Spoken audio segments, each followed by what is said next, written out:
Good morning, Central Baptist Church family. Yes, I am in my attic for very good reason. Just kidding. I don't actually have to hide in the attic, but some people do. At least they feel like they do. According to Proverbs chapter 21, verse 9, it says, "It is better to dwell in a corner of the housetop than with a brawling woman in a wide house." One of my favorite verses in all of Scripture.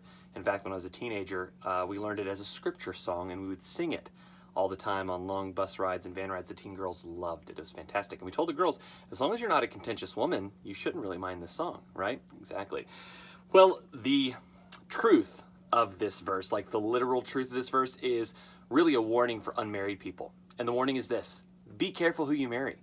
You don't want to marry somebody who makes you want to hide and run away and sneak away and try to get away from their presence, okay?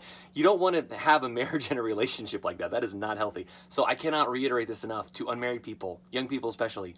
Be careful who you marry.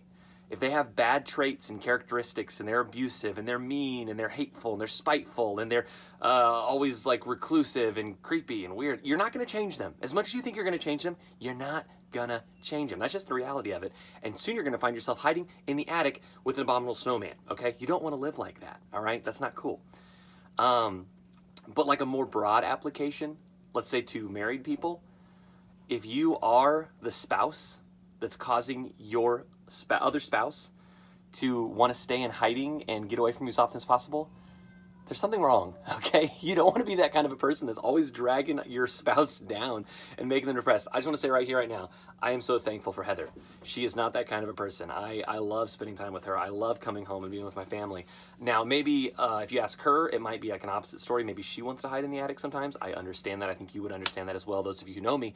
But the reality is you don't want to be that kind of a spouse who's always bringing the other person down. You don't want to be a downer. I'm not trying to like cause people like unnecessary concern, but if you've noticed your spouse is spending unnecessary amounts of time at work and always staying busy and never wanting to come home, there could be a reason for it, all right? If they're not wanting to spend time with you, there's lots of reasons, and seek marital counseling, please. But just consider the fact, what if the problem is me? What if I am a contentious person? What if my spouse is avoiding me because every time they come around, I'm attacking them and berating them over something?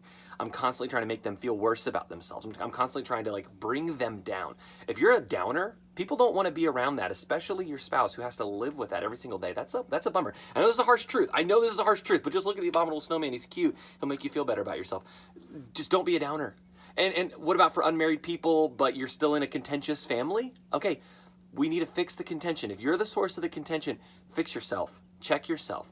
Get right with God. And don't cause people to want to hide out in an attic with the Christmas decorations. That is not any way for a Christian to live.